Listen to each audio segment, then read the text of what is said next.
Go back to the early part of my life, or my career, if you like. I have four sisters and one brother. I am from the north of Ireland. None of my four sisters or my brother have ever been on a horse in their life. My mum never rode a horse. My dad never rode a horse. My dad was a joiner. He had a little bit of land at home. I think someone couldn't pay him. He ended up with a thoroughbred. It was in foal. And a man who lived about 20 minutes from my home was a racehorse trainer called Billy Rock. He wanted to buy the foal off my dad, and my dad got friendly with him. And I suppose that's how I get into horses. There is actually a picture of me sat on that horse when I was 4 years old, and there is no pictures of my four sisters or my brother. So I'm not saying that I'm a believer in fate, but it is very strange that there was only me on the horse. I think my four sisters and my brother are quite intelligent, and it was probably my best option. But then like every you ride ponies, and then, as I said, this man that bought my dad's foal was a racehorse trainer, and he let me ride a racehorse when I was sort of 10 or 11 years old, and just from the first day that I sat on them, just loved it. I loved the power, I loved the speed, I loved the excitement of it.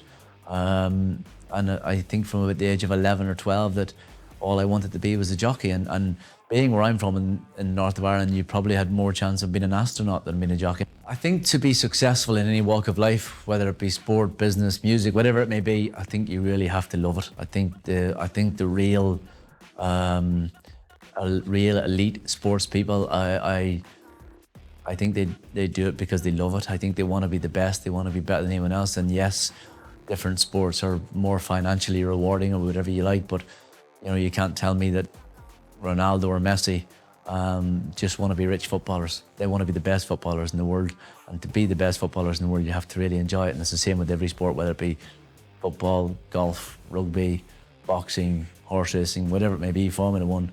You may get financially rewarded better than anyone else, but the ones that last at the top and last for a long, long time are the ones that love it the most, and they want to be better than everyone else. And I genuinely believe that. And I think in any walk of life, if you want to be really, really good at something, you have to love it. I always thought that I was in a very privileged position. I think anyone that can live a life through sport is very, very lucky. If you're lucky to have success, yes, you put more pressure on yourself to perform than anyone else does. But I always thought that pressure was a privilege. And if you have that pressure on every day, it means that you're doing something right. And that, and I do also think that the really, really good sports people, I think the difference between the good ones and the great ones are, I think the great ones actually, they love people watching them, they love performing, they have the confidence and the belief. Now, most of them work harder than everyone else as well, but they go on the big stage and they think that people are there to watch them perform. And I think that's why, when you see a Tiger Woods walking out into the golf course from the age of whatever age, I suppose he's the great example of thinking that actually everyone is there to watch him. And whether that makes it easier to perform, I'm not so sure. I don't think anything is easy to perform. I think you have to work at it to perform. Tiger Woods didn't become the best golfer in the world just because he was talented.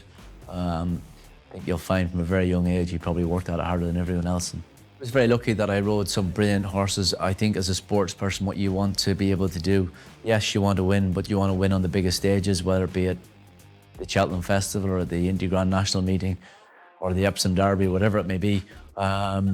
And you want to ride the best horses. You want to compete on the best, and you want to win in the biggest races. And it's the biggest, as I said, it's the same with all sports. You want to perform on the biggest stages. And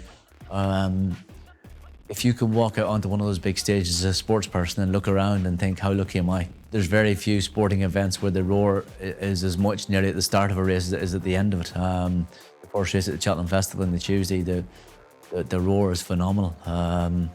You can hear it at the start, which is nearly half a mile away from the stand. Well, it's a good distance from the stands, and it is different. And yes, and you're lucky enough to be going well, turning into the streets in the Cheltenham. You look up and there's just swarms of thousands and thousands of people. Cheltenham is the pinnacle, and that's where you want to win. Since I've retired, I definitely miss the buzz from winning.